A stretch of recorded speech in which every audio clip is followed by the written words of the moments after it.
All right, welcome back for our second day of section 8.3, factoring x squared plus bx plus c, but this time a little bit more difficult because c is negative. Now our objective is still the exact same thing. We're going to go ahead and take a trinomial and we're going to factor it using what is called magic x magic box, and our goal is to get two binomials. Now this time though, it cannot be two plus signs or it cannot be two minus signs. Our answers are going to be one plus sign, one minus sign, or the other way around, one minus sign, one plus sign. So we need two opposite signs for our binomials today. Now, as I stated, the format's going to be exactly the same way. We're still going to be using magic x, magic box. So just a quick review there again. Remember, you take your trinomial, you have your product, which goes at the top. Your product is found from multiplying the x squared and the c. And your sum is simply going to be the middle part of the bx. We find our two mystery numbers. We just put them on the left and the right again. Remember, they do need to multiply to give you your product and add to give you your sum. The way we fill out our box again is we take our x squared and put it in the first box, take our c and put it in the second box, or last box, sorry, and then our two mystery numbers are going to go in the two remaining boxes. It's pretty much the exact same format that what we did previously. All right, we've got our first trinomial here. Notice how the c value is negative 8. So when I set up my magic x magic box, my product is found again from x squared times negative 8. So I do put negative 8x squared. My sum is the middle piece here, so it's going to be positive 2x.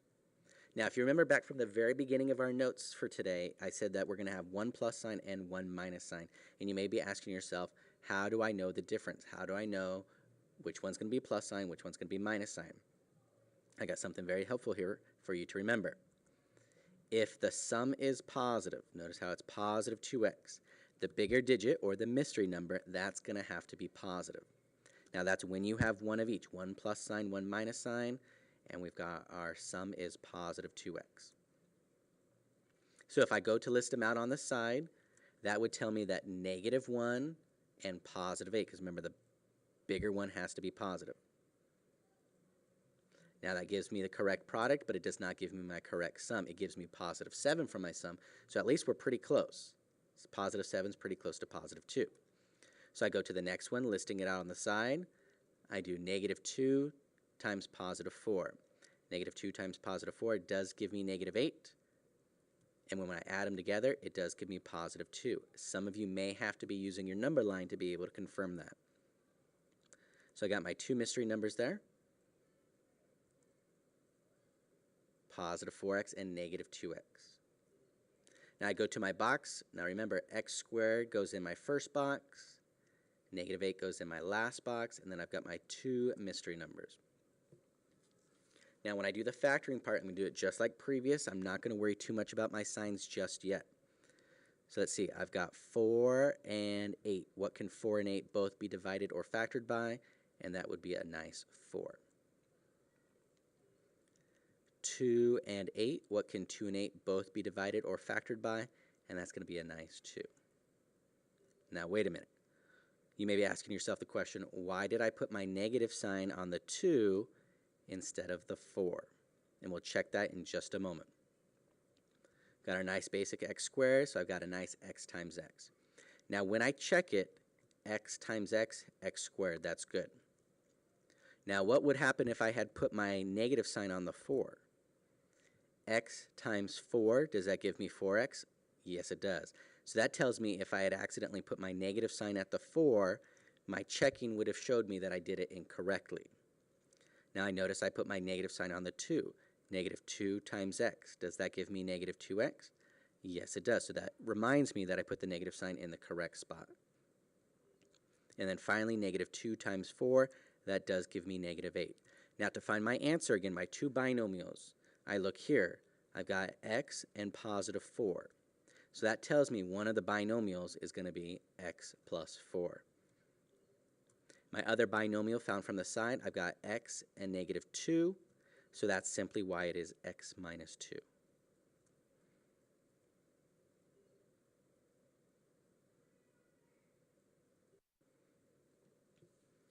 So with our next problem, very similar. Want to remind you what numbers here though? That's right. Say it with me. Juan. So make your magic X magic box. We got our product at negative 56x squared, because remember it's the front times the back. And then we've got Juanx. Now this one may take some time to find your mystery numbers.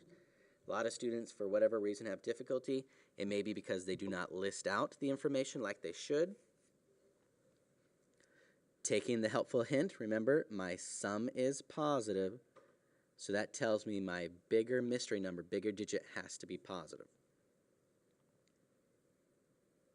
So as we take a look, that means it'd be -1 and positive 56. Of course, that's nowhere near what I want. Then you can list out -2 times 28. Eventually, if you're a super genius or you just have listed all of them out on the side,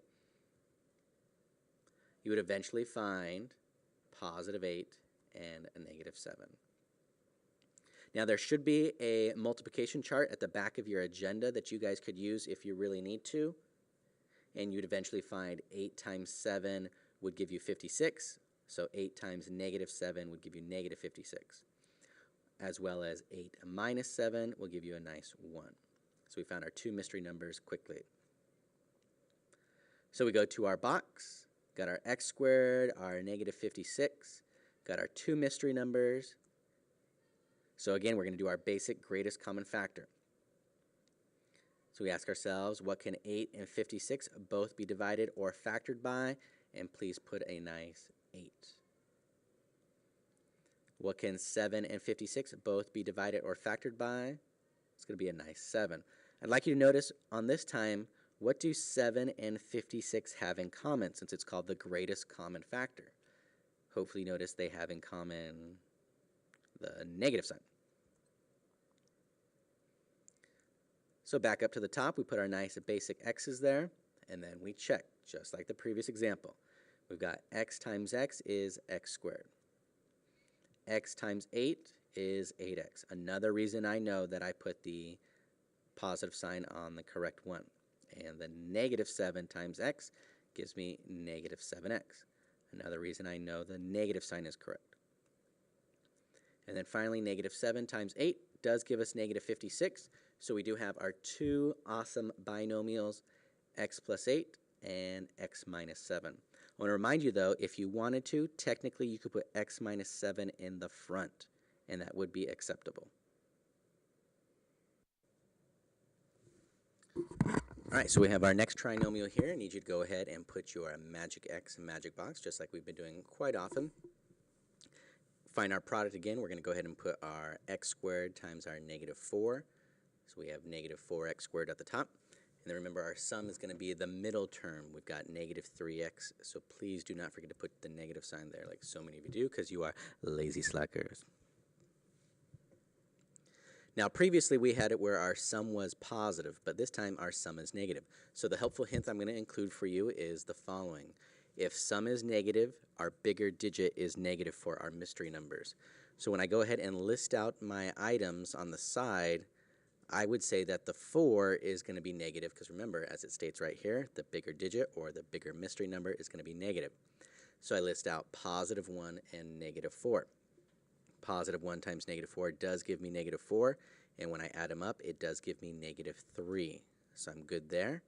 I've got my two mystery numbers identified, -4x and then +1x. We go to the box again. Remember, the first item I drag over here to my first box. My last item goes in my last box. And then my two mystery numbers, again, I always put my first one at the top. Then I do my greatest common factor. I ask myself the question again, what can 4 and 4 both be divided or factored by? And I remember it is not what is 4 divided by 4, so please do not put a 1 at the top. I need to put a 4 at the top. We'll talk about the negative sign again in just a moment. I repeat the same question to myself, what can 1 and -4 both be divided or factored by? And this time it is going to be a nice 1. Since we got a basic x squared here, I need to go ahead and put my x and x in the corner. When I do my check, just like we did at the end of chapter 7, I'm going to do x times x, and that does give me x squared. X times negative 4, that does give me negative 4x. That's why the sign has to be negative. I've got my 1 times my x is 1x. And then finally my 1 times negative 4, and that does give me negative 4. Now if you look back over here at the mystery numbers, notice how 1 is negative and 1 is positive. Right here, 1 is negative and 1 is positive. This reminds me that my two binomials, I need to have 1 is negative and 1 is positive. If you did it correctly, we have our two binomials listed out as x minus 4 times the quantity x plus 1. And if you wanted to, depending on your work, your x plus 1 may be in the front. But remember, it has to be a positive 1 and a negative 4. It cannot be the other way. All right, so this example is pretty much identical to the previous one. We've got our magic x and our magic box set up. If you notice, we do have our sum that's going to be negative, so it's very similar to the previous one. Our product, again, is a squared times negative 24. So it's negative 24a squared, and then our sum being the middle being negative 5a. Now the little trick or the phrase from the previous example also applies here. I've got opposite signs, one negative, one positive. My sum is negative, so the bigger one has to be negative. So if I were to list them out, that would be positive 1 and negative 24. That works for the product but not the sum. So I try positive 2 and negative 12 on the side. That gives me the product but not the sum, but I am getting closer. And if you haven't found them yet, the mystery numbers will be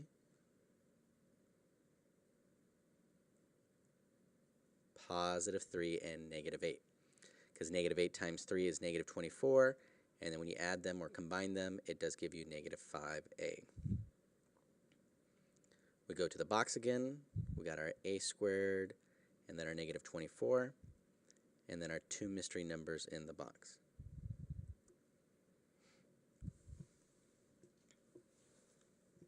If you haven't caught on already, if you notice right here, they both have a negative sign, so that kind of gives you a heads up that we will have a negative sign up here. We'll confirm that right now. We factor 8 and 24. Those can both be divided or factored by 8. We'll talk about the negative sign again in just a moment, but we did mention that they are having it in common here.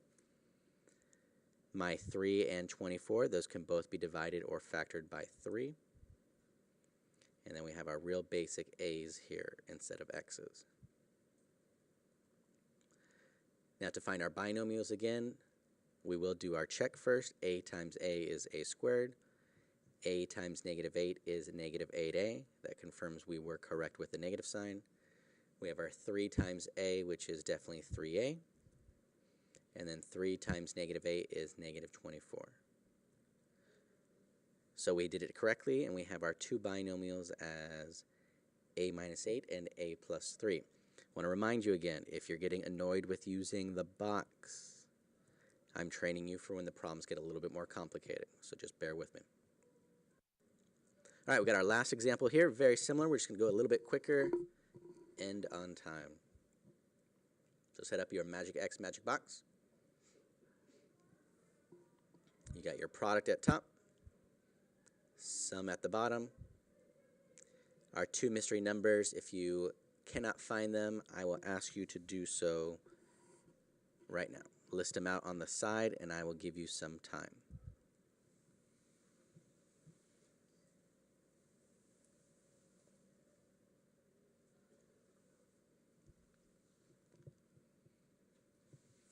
Again, if you're just sitting there, please list them out. Please notice the sum is negative, so the bigger mystery number has to be negative. So you would start with positive 1 and negative 63 on the side, and of course that is incorrect. You find your two mystery numbers as negative 9x and positive 7x. We go to the box really quick, and we're almost done. I've got two annoying students with me right now. They want to say their names. Quickly, slackers, hurry up. Yo, this is John Edgar, a.k.a. John Flynn. You know how we do. Hey, This is Dan N, aka it's Young Genesis. You know how we do. Well, we finish it off again. We notice that the 9 and the 63, they both have a negative sign in common. So we factor it out and we get negative 9. We go down to the bottom, we factor and we get a nice 7. And then back to our corner, we get our basic x's. So to find our answer again, we just look at the top and the side. So we get a nice x minus 9 and a nice x plus 7. So we've got our two binomials there. Remember, if you wanted to, technically the x plus 7 could be in the front instead of the back, and that is your choice. All right, the next time that we meet, we will be dealing with our problems that are a little bit more complicated because there will be a coefficient in front of the x squared, maybe a 2, a 3, a 4, or even larger. And that's definitely when our boxes are going to be very important.